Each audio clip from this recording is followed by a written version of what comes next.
ವೀಕ್ಷಕರೇ, ಸಾರ್ವಜನಿಕ ಸೇವೆಯಲ್ಲಿರುವ ವ್ಯಕ್ತಿ ಅಥವಾ ಸರ್ಕಾರಿ ಸೇವೆಯಲ್ಲಿರುವ ಒಬ್ಬ ಅಧಿಕಾರಿ ಪ್ರತಿಯೊಂದು ಪೈಸೆಗೂ ಕೂಡ ಲೆಕ್ಕವನ್ನ ಕೊಡಬೇಕಾದಂಥ ಉತ್ತರದಾಯಿತ್ವ ಆತನ ಮೇಲಿರುತ್ತೆ. ಸಾರ್ವಜನಿಕ ಹಣವನ್ನ ಯಾವುದೇ ಕಾರಣಕ್ಕೆ ಖರ್ಚು ಮಾಡಿದ್ರೂ ಕೂಡ ಅದರ ಪೈಸೆ ಲೆಕ್ಕವನ್ನು ಕೂಡ ಸರ್ಕಾರಿ ಅಧಿಕಾರಿ ತೋರಿಸ್ಬೇಕಾಗತ್ತೆ. ಏನೇ ಹಣ ಖರ್ಚು ಮಾಡಲಿ ಅದೆಲ್ಲದೂ ಕೂಡ ಜನರ ತೆರಿಗೆ ಹಣದಿಂದ ಬಂದಂಥ ಹಣ. ಜನರ ತೆರಿಗೆ ಹಣವನ್ನು ಪೋಲು ಮಾಡಬೇಕಾದ್ರೆ ಅಥವಾ ಯಾವುದೇ ವ್ಯವಸ್ಥೆಯ ಅಡಿಯಲ್ಲಿ ಯಾವುದೇ ಒಂದು ಕಾರ್ಯಕ್ಕೆ ಅಥವಾ ಕೆಲಸಕ್ಕೆ ಬಳಸಬೇಕಾದ್ರೆ ಪ್ರತಿ ಪೈಸೆಯನ್ನು ಕೂಡ ಲೆಕ್ಕ ಇಡೋದು ಮತ್ತು ಆ ಲೆಕ್ಕ ಇಟ್ಟಂಥ ಹಣದ ಸಂಪೂರ್ಣ ಜವಾಬ್ದಾರಿಯನ್ನು ವಹಿಸಿಕೊಂಡು ಒಂದೊಂದು ಪೈಸೆಗೂ ನ್ಯಾಯ ಒದಗಿಸ್ಬೇಕಾದಂಥ ಜವಾಬ್ದಾರಿ ಸಹಜವಾಗಿ ಅಧಿಕಾರಿಗಳ ಮೇಲೆ ಇರುತ್ತೆ. ನೀವು ನೋಡ್ತೀರಿ, ಈ ಸರ್ಕಾರಿ ವ್ಯವಸ್ಥೆಯಲ್ಲಿ ಈಗ ಸೇವೆಗೆ ಸೇರುವಾಗೆಲ್ಲ ಒಂದಿಷ್ಟು ಪ್ರತಿಜ್ಞೆಯನ್ನು ಮಾಡಿಸ್ಕೊಂಡಿರ್ತಾರೆ. ಸರ್ಕಾರಿ ಕೆಲಸ ದೇವರ ಕೆಲಸ ಅಂತ ಗೌರ್ಮೆಂಟ್ ಆಫೀಸ್ಗಳ ಮೇಲೆ, ಬಿಲ್ಡಿಂಗ್ಗಳ ಮುಂದೆನೇ ಬರೆದಿರ್ತಾರೆ. ಆದರೆ ಇಂಥ ದೇವರ ಕೆಲಸವನ್ನು ಮಾಡಬೇಕಾದಂಥ ಅಧಿಕಾರಿ ಸ್ವಲ್ಪ ಎಚ್ಚರ ತಪ್ಪಿದರೆ ಅಥವಾ ಸ್ವಲ್ಪ ಎಡವು ಬಿದ್ದರೆ ಏನೇನು ಆಗುತ್ತೆ ಅನ್ನೋದಕ್ಕೆ ಇವತ್ತು ನಾನು ಹೇಳೋದಕ್ಕೆ ಹೊರಟಿರುವ ಸ್ಟೋರಿ ಇದಕ್ಕೆ ಪಕ್ಕಾ ಒಂದು ಉದಾಹರಣೆ ಅನ್ನುವಂಗಿದೆ. ಸುಮನ್ ಟಿವಿ ಕನ್ನಡದಲ್ಲಿ ಜಾಹೀರಾತು ನೀಡಲು ಸಂಪರ್ಕಿಸಿ 9637366663. ಎಸ್, ನಾನು ಅದೇ ಇವತ್ತು ನಿಮ್ಗೆ ಹೇಳಕ್ಕೆ ಹೊರಟಿರೋದು ಹಳೇ ಸ್ಟೋರಿ, ಆದರೆ ಹೊಸ ಚಿತ್ರಣವನ್ನು ಪಡೆದಿದೆ. ಏನು ಕತೆ ಅಂತಂದರೆ, ಮೈಸೂರು ಮಹಾನಗರ ಪಾಲಿಕೆಯಲ್ಲಿ ಅಥವಾ ಮೈಸೂರು ಜಿಲ್ಲೆಯಲ್ಲಿ ಈ ಪರಿಸರ ಸ್ನೇಹಿ ಬ್ಯಾಗ್ಗಳನ್ನು ವಿತರಣೆ ಮಾಡೋದಕ್ಕೆ ಅಂತ ಒಂದು ಯೋಜನೆ ತಯಾರಿ ಆಗುತ್ತೆ. ನಾನು ಹೇಳಕ್ಕೆ ಹೊರಟಿರೋದು 2021 ಕಥೆಯನ್ನು. ಆಗಿನ ಸಂದರ್ಭದಲ್ಲಿ ರೋಹಿಣಿ ಸಿಂಧೂರಿಯವರು ಅಲ್ಲಿ ಡಿ ಸಿ ಆಗಿರ್ತಾರೆ.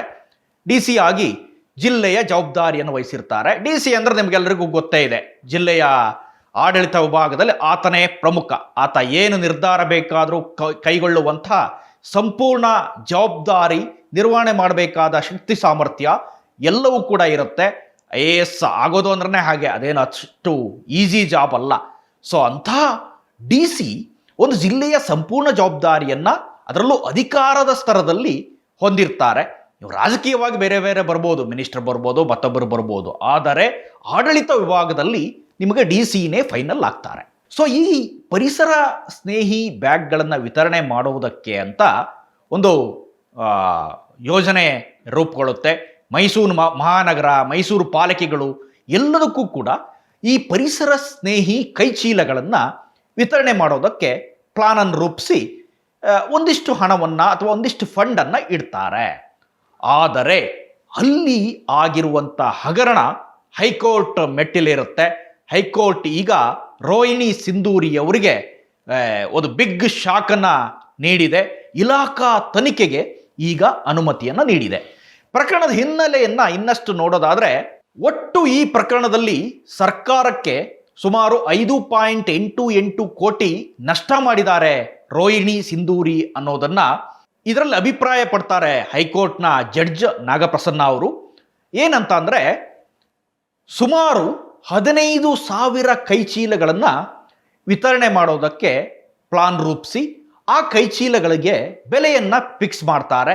ಕರ್ನಾಟಕ ಹ್ಯಾಂಡ್ಲೂಮ್ ಅಸೋಸಿಯೇಷನ್ನಿಂದ ಆ ಚೀಲಗಳನ್ನೆಲ್ಲವೂ ಕೂಡ ಖರೀದಿ ಮಾಡ್ತಾರೆ. ಎಷ್ಟು ಬೆಲೆ ನೋಡಿದರೆ ಕೇವಲ 15 ಅಥವಾ 13 ರೂಪಾಯಿಯ ಕೈಚೀಲಗಳವು, 13ರಿಂದ 15 ರೂಪಾಯಿ. ಅಂದರೆ ಮಾರುಕಟ್ಟೆ ಬೆಲೆಯನ್ನು ಕಟ್ಟಿದರೆ ಆ ಕೈಚೀಲಗಳಿಗೆ ಅಥವಾ ಆ ಬ್ಯಾಗ್ಗಳಿಗೆ 13 ರೂಪಾಯಿ ಇರುತ್ತೆ.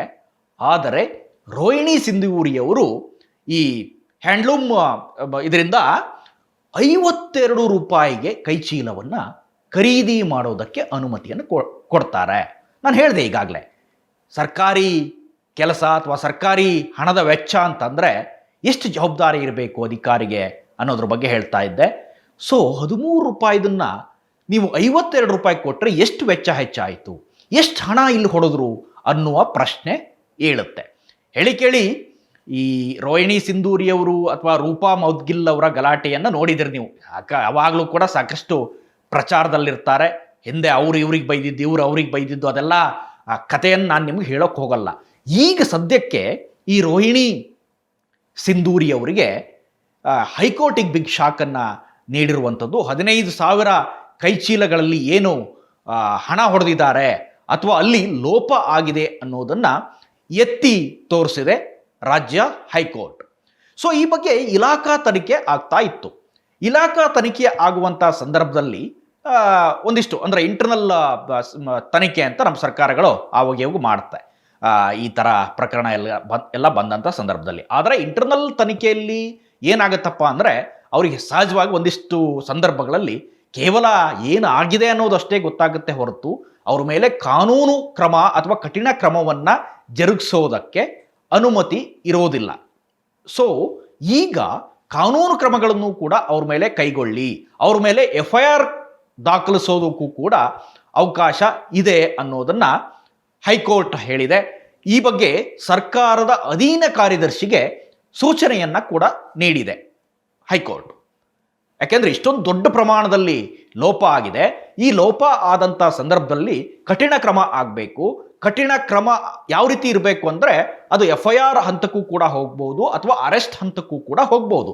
ಸಹಜವಾಗಿ ಇಷ್ಟು ದೊಡ್ಡ ಪ್ರಕರಣದಲ್ಲಿ ಇಷ್ಟು ದೊಡ್ಡ ಲೋಪ ಆಗಿದೆ, ಇಷ್ಟೊಂದು ಹಣ ಸುಮಾರು 6 ಕೋಟಿ 5.88 ಕೋಟಿ ಸರ್ಕಾರಕ್ಕೆ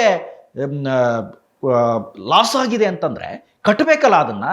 ಯಾರಿಂದನಾದರೂ ಯಾರ್ಯಾರು ತಪ್ಪು ಮಾಡಿದ್ದಾರೆ, ಇದರಲ್ಲಿ ಕೇವಲ ರೋಹಿಣಿ ಸಿಂಧೂರಿ ಒಬ್ಬರಿದ್ದಾರೆ ಅಂತಲ್ಲ, ಅವರ ಕೆಳಗಡೆ ಯಾರ್ಯಾರು ಅಧಿಕಾರಿ ಬರ್ತಾರೆ, ಯಾಕಾಗಿ ಇಷ್ಟು ಕಡಿಮೆ ಹಣಕ್ಕೆ ಈ ಚೀಲಗಳನ್ನು ಕಡಿಮೆ ಹಣಕ್ಕೆ ಸಿಗ್ತಕ್ಕಂಥ ಚೀಲಗಳನ್ನು ಇಷ್ಟು ದೊಡ್ಡ ಮೊತ್ತವನ್ನು ಕೊಟ್ಟರು, ಇದರ ಮಧ್ಯೆ ಯಾರ್ಯಾರಿದ್ದಾರೆ, ಇದೆಲ್ಲದರ ಬಗ್ಗೆ ಕೂಡ ತನಿಖೆ ಆಗಬೇಕು. ಹಾಗೆಯೇ ನಾಗಪ್ರಸನ್ನ ಅವರು ಒಂದಿಷ್ಟು ಅಂಶಗಳನ್ನು ಉಲ್ಲೇಖ ಮಾಡ್ತಾರೆ. ನ್ಯಾಯಮೂರ್ತಿ ನಾಗಪ್ರಸನ್ನ ಅವರು ಈ ತಪ್ಪು ಮಾಡಿದವರನ್ನ ಸುಮ್ಮನೆ ಬಿಡಬಾರ್ದು. ಸುಪ್ರೀಂ ಕೋರ್ಟ್ ಈ ಹಿಂದೆಯೇ ಹೇಳಿದೆ, ಒಬ್ಬ ತಪ್ಪು ಮಾಡಿದವನನ್ನು ಹಾಗೇ ಬಿಟ್ಟರೆ ಅದು ಬೇರೆಯವರಿಗೆ ಇನ್ನೂ ಕೂಡ ದೊಡ್ಡ ದೊಡ್ಡ ತಪ್ಪುಗಳನ್ನು ಮಾಡೋದಕ್ಕೆ ಅವಕಾಶ ಮಾಡಿಕೊಂಡಂಗಾಗತ್ತೆ ಅನ್ನುವ ಅಂಶವನ್ನು ಉಲ್ಲೇಖ ಮಾಡ್ತಾರೆ.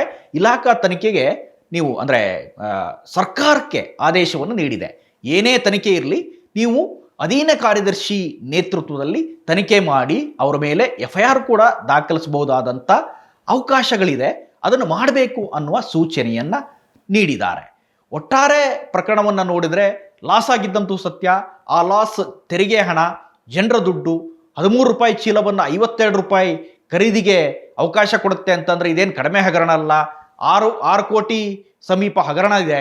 ಈ ಹಣವನ್ನು ಈಗ ಕಟ್ಟಿಸ್ಬೇಕು. ಹಾಗಾಗಿನೇ ಅವರ ಮೇಲೆ ಈಗ FIR ಏನಾದರೂ ದಾಖಲಾದರೆ ಅರೆಸ್ಟ್ ಆಗುವ ಸಂಭವ ಕೂಡ ಇರುತ್ತೆ. ಸೊ ಇದೆಲ್ಲದೂ ಕೂಡ ಅವರ ಕೈ ಕೆಳಗೆ ನಡೆದಿರುವಂಥ ಕೆಲಸ ಆಗಿರೋದ್ರಿಂದ ಅಥವಾ ಅವರು DC ಆಗಿದ್ದಾಗ ಆಗಿರುವಂಥ ಲೋಪಗಳಾಗಿರೋದ್ರಿಂದ ಇದ್ರ ಬಗ್ಗೆ ತನಿಖೆ ಮಾಡಿ ಅಂತ ಹೇಳುತ್ತೆ. 2021ರಲ್ಲೇ ಈ ಬಗ್ಗೆ ಪ್ರಕರಣ ದಾಖಲಾಗುತ್ತೆ. ಅದು ಹೈಕೋರ್ಟ್ಗೆ ಬರುತ್ತೆ, ಸೆಷನ್ ಕೋರ್ಟಲ್ಲಿ ಇರುತ್ತೆ, ಇದೆಲ್ಲ ಆಗುತ್ತೆ. ಅಲ್ಲಿನ ವಕೀಲರೊಬ್ಬರು ಈ ಕೇಸನ್ನು ಹಾಕಿರುವಂಥವ್ರು ರವಿಚಂದ್ರೇಗೌಡ ಅಂತ ಅವ್ರ ಹೆಸರು. ಸೊ ಸುಮಾರು 3-4 ವರ್ಷಗಳ ಬಳಿಕ ಈಗ ಪ್ರಕರಣಕ್ಕೆ ತನಿಖೆಗೆ ಅನುಮತಿ ಸಿಕ್ಕಿದೆ ಸದ್ಯಕ್ಕೆ. ಸೊ ತನಿಖೆ ಯಾವ ರೀತಿ ಸಾಗುತ್ತೆ ಅಥವಾ ಸರ್ಕಾರ ಯಾವ ರೀತಿ ಇದನ್ನು ಸೀರಿಯಸ್ ಆಗಿ ಪರಿಗಣಿಸುತ್ತೆ ಅನ್ನೋದು ಕೂಡ ಈಗಿರುವಂಥ ಪ್ರಶ್ನೆ. ಅಧೀನ ಕಾರ್ಯದರ್ಶಿ ನೇತೃತ್ವದಲ್ಲಿ ತನಿಖೆ ಆಗುತ್ತಾ ಅಥವಾ ಸರ್ಕಾರ ಇದರ ಸಂಪೂರ್ಣ ಜವಾಬ್ದಾರಿಯನ್ನು ವಹಿಸಿ ತನಿಖೆಯನ್ನು ಯಾರಿಗಾದರೂ ವಹಿಸುತ್ತಾ ಅನ್ನೋದು ಕೂಡ ಈಗಿರುವಂಥ ಪ್ರಶ್ನೆ. ಒಟ್ಟಾರೆ ಹೈಕೋರ್ಟ್ ಅಭಿಪ್ರಾಯ ಪಟ್ಟಿರುವ ಪ್ರಕಾರ ಲಾಸ್ ಆಗಿದ್ದಂತೂ ತೆರಿಗೆಯ ಹಣದ ದುಡ್ಡು, ಪೋಲಾಗಿದ್ದಂತೂ ಈ ತೆರಿಗೆ ದುಡ್ಡು, ಇದಕ್ಕೆ ತಕ್ಕ ಪಾಠವನ್ನು ಕಲಿಸಬೇಕು ಅಥವಾ ತಕ್ಕ ನ್ಯಾಯ ಸಿಗಬೇಕು ಅನ್ನೋದು ನಮ್ಮ ಬೇಡಿಕೆ ಕೂಡ ಆಗಿದೆ. ಇದಿಷ್ಟು ಈ ಕ್ಷಣದ ಅಪ್ಡೇಟ್ಸ್. ಇಂಥದ್ದೇ ಮತ್ತಷ್ಟು ಕಂಟೆಂಟ್ಗಾಗಿ ನೋಡ್ತಾ ಇರಿ ಸುಮನ್ TV ಕನ್ನಡ. ಹಾಗೇನೇ ನೀವೇನಾದರೂ ನಮ್ಮ ಚಾನಲ್ನ ಸಬ್ಸ್ಕ್ರೈಬ್ ಮಾಡಿಲ್ಲ ಅಂತ ಆದರೆ ಈ ಕೂಡಲೇ ಸಬ್ಸ್ಕ್ರೈಬ್ ಮಾಡಿ, ಶೇರ್ ಮಾಡಿ, ಲೈಕ್ ಮಾಡಿ ಮತ್ತು ಕಮೆಂಟ್ ಮಾಡೋದನ್ನು ಮರಿಬೇಡಿ.